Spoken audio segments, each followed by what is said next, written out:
Hey guys, Dylan from Noblerecordstore coming at you with another video. Been meaning to do this one for a while, just been crazy busy here lately, just as usual. But this is some vinyl finds, just some stuff that I've come up with, not from collections or anything, just kind of stuff that I've been singling out, trying to find and been able to get my hands on. So, without further ado, what's on the turntable, and that is this glorious Listen to This Eddie. This is June 21st, 1977 in Inglewood at the LA Forum. So if you watched, I think it was my vinyl tag, I was talking about holes that I needed to fill in my collection. And as a lot of you might know, I have a ton of Zeppelin bootlegs. I think I'm up to like 75 or 80 now. But there's just a few that have been just eluding me that I have not been able to find. And this was number one on my list that I wanted. Listen to This Eddie, and that's what's on the turntable right now. But there's two stories. One of them, of why it's called Listen to This Eddie, is because Eddie Van Halen was in an interview, and he said that he was asked what he thought of Jimmy Page, and he said that Jimmy Page played guitar like a toddler with broken hands. So, in response to that interview, they named this bootleg, Listen to This Eddie.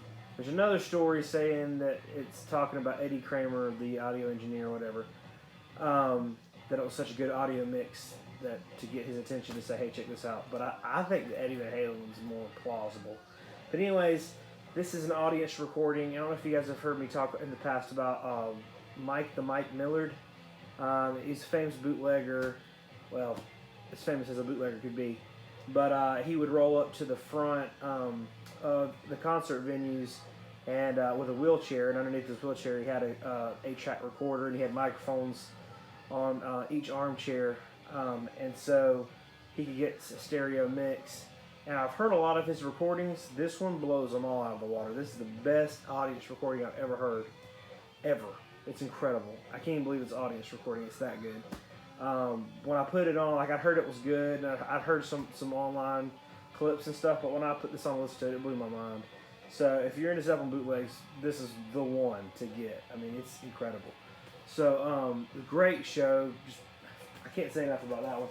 So I'm really excited to get that one, but story about where I got it. So after my vinyl tag video, a good buddy of mine, he has a store on Instagram called Bonanza Vinyl. He had gone to a flea market, and he saw it at the flea market. Said a guy was selling a bunch of Zeppelin bootlegs, and he charged me what the guy charged him. So, it wasn't like a few bucks or anything. He wanted some decent money for it, but it was definitely lower than I've ever seen it before. So, and it was sealed when I got it. So, anyways, thank you, Bonanza Vinyl. Appreciate you hooking me up with that, looking out for me. While I'm on that subject, why don't I just do the thing, and I'll show you the other ones that were high up on my list of Zeppelin bootlegs that I needed to get. These are also Mike Millard recordings. I've had these before, and I was in a weird mood and sold them. I don't know. This is for badge holders only, live at the LA Forum. This is volume 1, with Jimmy Page on the cover. This was, let's see, which one was this? 77 also, so that was June 21st. This one is the 23rd. I think both of them are the 23rd. Could be wrong about that, but this one features Keith Moon on drums, which is pretty interesting. This is volume 1, and this one's volume 2. So those bootlegs I've been looking for forever, and it's just crazy. I mean, I even mentioned these two on my vinyl tag. It's crazy that I just mentioned them on my vinyl tag, and here they are on my next finds video. It's funny how that happens.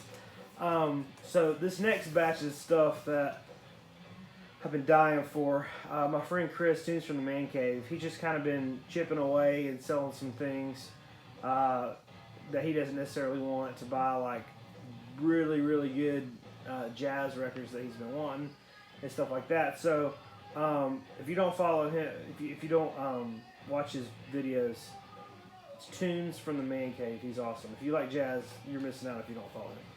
So anyways, but he sold me this, and I'm not sure if this was my copy in the past. It's an original Soundgarden Super Unknown, original press. I used to have every Soundgarden record, every original press, all the ones available on colored vinyl. I had on colored vinyl, and this one was one of my favorites. And when I purged everything, I sold them, and I was really super bummed out about that. So he had that one that he swung to me, and I'm just super appreciative. Here is an original German press of Bad Motorfinger, Soundgarden Bad Motorfinger. I had the original gold vinyl version of this, which is like impossible to find, and I hope to find that one again someday. But this is an original press. It will do till then. You know, it'll be a really good filler copy till then. So I'm just super stoked to have that. So this is Screaming Life EP. This is a reissue, but he also got me that one. Ultra Mega OK. I love this record too. Original press. And then this one, oh my gosh, it's so good.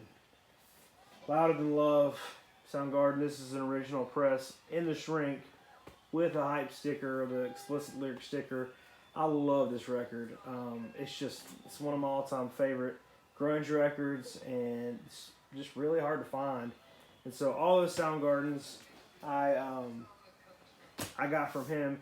And let this be a testament to you. So I found a killer deal on a sealed, down from the upside. It's the only one I'm missing. Soundgarden original, sealed copy. Beautiful, supposedly copy. I bought it. When I got it home and opened it, that rascal was warped. And I'm talking too warped to even listen to. I mean, needle jumped on rotation. So if you guys collect sealed records, you're collecting records that you don't even know if they play or not. So I will reiterate, I would buy a near mint record over a sealed record any day of the week, because at least you know what condition it's in. So if you buy a sealed record and you buy it online or something, you get it home, I would open it while you can still return it, because that one I returned it because it was completely warped. So anyways, I'm on the lookout for an original Down from the Upside. These are two more that I got from him. This is a reissue, but it's Oasis, Definitely Maybe, which I've heard this record a few times. I like Oasis, so that's why he had this he's trying to get rid of, and I was happy to grab it. But this one is the one I'm most excited about. This is also a reissue, but it's What's the Story, Morning Glory. Man, I don't know. You guys have heard this record. It's got Wonderwall on it.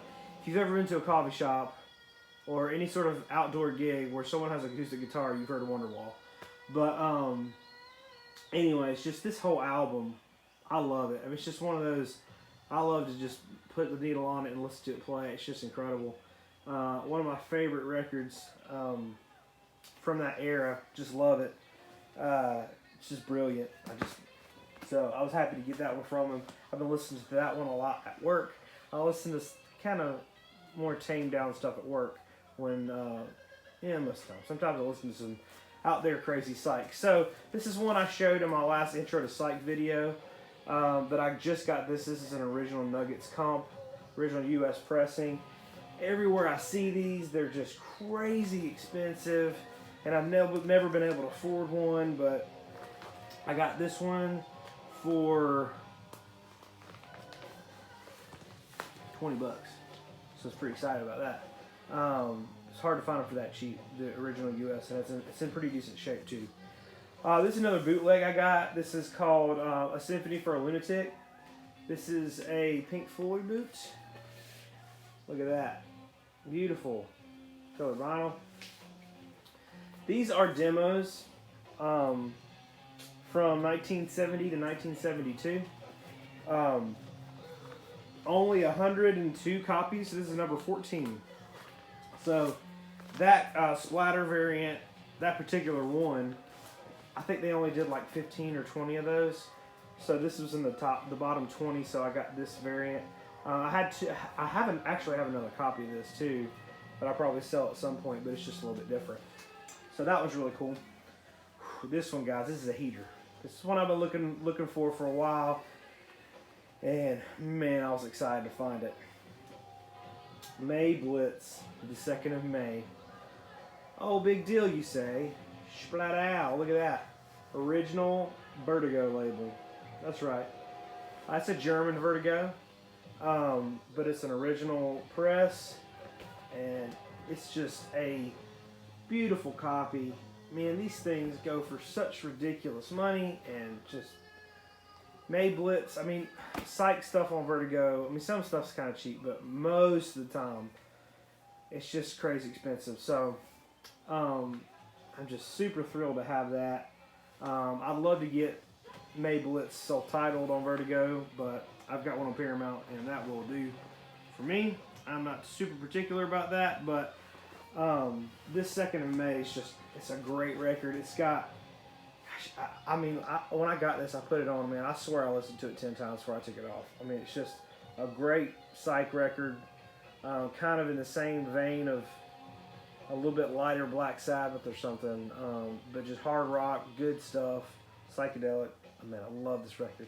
I'm so excited to get it on Vertigo. I mean, I don't want to be one of those guys, you know, that gets sucker for Vertigo, but like, I won't go into it, but I got the first, I've got 3 Sabbaths on Vertigo. I just need to get Master of Reality and I'll be set. Anyways, also got this one, Dennis Wilson Pacific Ocean Blue promo with the timing strip. This is one that kind of eluded me for a while. I've been wanting it, but I could say so much about this record, but I won't because this video would be too crazy long.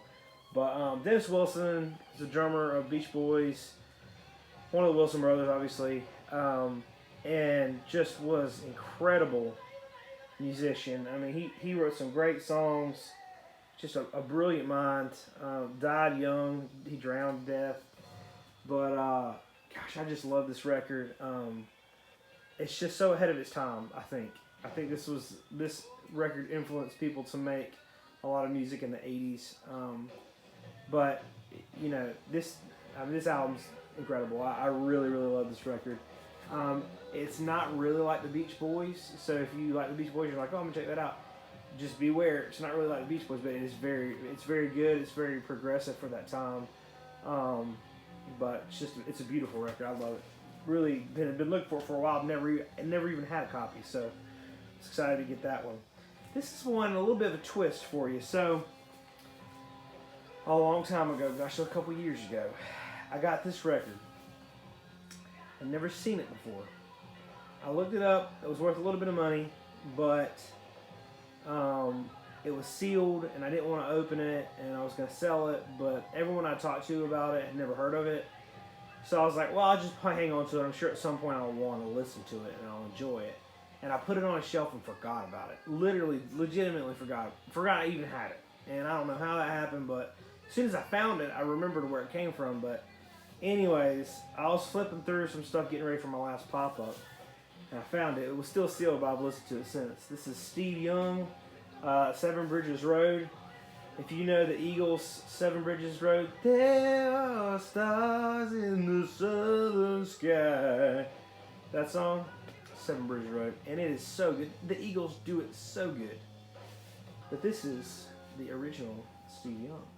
Steve Young, if you don't know, he is in the same vein as Townes Van Zandt, which if you even have ever listened to me talk, you know that I love Townes Van Zandt. Townes Van Zandt, Guy Clark, all those guys, he's in the same vein, but kind of more of a bluegrass edge to him. But man, I love Steve Young, and it's so funny that I didn't even realize it was Seven Bridges Road, because if you look at the cover, it says Steve Young's Seven Bridges Road. But I looked up Steve Young, and I guess at the time, I hadn't heard of him, and I didn't know who he was, and it just kind of flew under my radar. So when I found that, it was like, oh! Found it in my own collection, which is it's pretty fun, because then it's free. Kind of. If you've heard me talk about Pink Floyd bootlegs, which I'm sure you have, you've heard me talk about the Undivided Mole. The Undivided Mole is a release. It's a bootleg company, cleverly named the Undivided Mole. But they just have the most beautiful pressings of rare bootleg concerts that have never been released And they have just some beautiful variants, incredible. I don't remember. I think they did like 40 releases or something. I can't remember. Don't hold me to that. But this is their last release. They're closing up shop. They advertised this as their last release, and I was able to get my hands on a copy. I know some guys, and I was able to get my hands on one. It's on color vinyl. This is a 3 LP, and I will say it is. I'll try to pull it out, show you all of them. There's a blue one, and then I packed it in here. They're both blue like that, the last two. I packed them in here because there's so much in here, and if I get it out, it's so delicate, but there's a paper bag in here, and this paper bag is even like more fragile than like a grocery bag or like the In From the Outdoor Led Zeppelin bag. This is like a really thin paper bag, so I don't want to get it out and mess it up. But it came with a bunch of cool extras, you know, posters, stickers, all sorts of stuff. I'll pull this out. This is all the extras. So, like, I'll just show you some really quick. So that's like a set list that they did. Just a bunch of different posters and printouts and stuff. Look at that. It's incredibly, really good quality print. And then they even threw in, and this might be just because I know the guy, but he threw in some Undivided Mole stickers that they normally put on the covers. If any of you guys have gotten one, you can tell me if they threw those in for you too. But Pink Floyd poster, kind of a small one, but still pretty cool. And then there's even inside that bag, there's some more stuff. It was just packed full of stuff, but just kind of sad that that's their last release.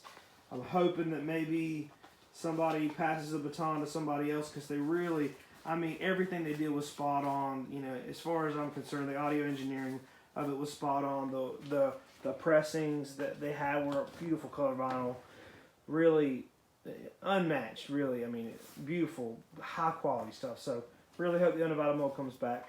I've got maybe 15 of theirs, so I'd love to get all the rest of them. I might have 20, I don't know. Anyways, but those are going to be really hard to find. There's only, shoot, I can't remember, like 100 something, maybe like 100, 110. So anyways, this one's one. Good buddy of mine sent me a link to this one. This is Time Smoothball on Liberty. This is one I've been after for a couple years. It's not like crazy expensive or anything. It's just you never see it. I don't see it. I know it depends on what part of the world you live in, but I never see this record. Time Smoothball. It's incredible, really good Psych record with some great guitar on it, which I'm a sucker for, as you guys probably know. But been looking for this record for a while, and I think I got it for $15. No, actually, I got it for 12 because it was 15, and then I put in an offer for 10, and they countered at 12. Which that's how I am. If I ever make an offer, I almost never like just buy it now, because it's like, you know, I'm gonna try to get a little bit cheaper, you know, even if it was 12 cents. You know, I'm just gonna try. Going down to my last two, guys. This is one that's super important. Gosh, it's gonna be hard for me not to talk a long time about this record, but this is Death Cab for Cutie Transatlanticism. This is a double LP, limited edition, Sonic Boom record or recordings. This is an original 2003 press, which is impossible. It has been impossible for me to find in the past. I've just loved this record so much. It's on black vinyl, but the way that they put it together is just really nice. There's a really cool booklet that comes with it. It's still in the shrink, still has a hype sticker on the front right there. But I love this record. It's one of those records that hit me the first time I heard it in college. It just hit me at the right time. I was kind of searching for some new music, and at the time it wasn't new. It was a few years old at the time, but I was just in a time to where I didn't really have any friends. When I went to college, I stayed in a dorm, but I was older than everybody else, and went to bed early, and it was just like, I didn't have any friends. I didn't click with anybody. I was like 20, and everybody else was 18, which, if you think about it, it's not that big of a deal, but I was like in there to get out. Like I wanted to get out of school, get it done, and everybody else kind of wanted to party, and that's just not my scene. I was like, you know. But anyway, so I was like really lonely. I wasn't dating at the time. Me and my wife hadn't got together yet, and I was taking some courses like over winter break, and I was stuck in the dorm all the time. I literally, like, I was the only one at that point. I was in the whole month of January. I was in a room by myself, like 20 hours a day, and I had class for 4 hours a day, and I learned the entire Greek, like Greek 1, which I could pretty much read ancient Greek by the end of it in a month. And so, like, I was going crazy, but I was listening to that record a lot, and that's what it reminds me of. And that sounds like torment and horrible, but it actually was very cool to have that time, like, just to myself. And then, like, after I got married, I kind of rediscovered it. And then after we had our first kid, I kind of rediscovered it again. So, really impactful times in my life it's come along. And you may not like it. If you're watching this and you're like into hard rock and stuff, you're not gonna like it. It's like emo rock, and it's kind of uncharacteristic for me to like, but it's just significant to me. Anyways, this is one that I got at a pop-up recently. Somebody traded it in. It's Jason Isbell, the 400 unit. I have been recommended. So many people have been like, if you listen to Jason Isbell, and I'm like, no, not really. And I think I'd heard a song or something I didn't care for it a while ago, and I just kind of dismissed it. And I was like, I don't think that's somebody I'm going to like. And so I just totally dismissed it. And my friend, the Digital Gramophone, he just started a YouTube channel. Good buddy of mine. Check it out if you are able. The Digital Gramophone is his name. His videos are hilarious. He's so funny, but he's got a great taste in music. He traded this in to me, and I took it to work with me and put it on the turntable. And I've listened to it so many times at work. This was several months ago, and it just now has made it back home because I've just been listening to it all the time at work. But as soon as I put it on, I was like, man, what have I been missing? You know, just some crazy good songs. But Jason Isbell is just a phenomenal songwriter. I heard this song 24 Frames, which I did not care for when I heard it, but I like it now. I don't know. It didn't hit me the right time. You know, I like it now, but I didn't like it then. But he has a song, Cumberland Gap is great. But the song that really got me on here is called Elephant.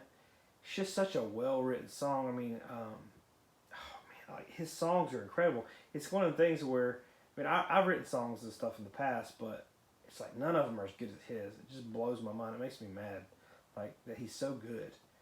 I mean, how, you know? But just, he's a poet, and not to mention, good Lord, he can play guitar like just a guitar ninja. The guy's just a phenomenal guitar player. You know, it's amazing that somebody could have that much talent, and he's so creative, and his songs are written so well. So, anyways, those are my recent vinyl finds. Hope you guys enjoyed it. Couple really quick plugs. First of all, if you haven't heard my latest episode of Vinyl Biography, it's with legendary guitarist Randy Holden, who was in The Other Half and Blue Cheer, but he had a solo album, Population 2, which is one of my favorite records of all time. I was just fangirling all over the place when I was interviewing him. I was just on cloud nine. I loved it so much, but I did a phone interview with him, and I have my last YouTube video. I have like video clips and pictures and stuff that come up, and I'm also talking to him with my microphone and everything on the video. So check that out if you haven't, or listen to it on my podcast. Podcast is in the links below this video in the description. There's a link to my podcast. Really trying to get my podcast out there so I can kind of keep the thing going and justify keeping it going. I have some listeners and stuff, but just really kind of need to get it out there. I haven't pushed it too much. So check that out. Follow Vinyl Biography on Instagram. It's just Vinyl Biography. If you want to see like some extra stuff and some fun facts, stuff like that. And then follow Noble Records on Instagram if you want also. And I'm always posting the crazy stuff I find. And I've probably posted all this stuff before, so you can kind of get a sneak peek at stuff I'm getting. Anyways, blah, blah, blah, blah, blah. Hope you guys are having a good time. I will see you next time. And I'm going to do, next video should be another volume of Intro to Psych. So anyways, y'all take care. I'll see you next time.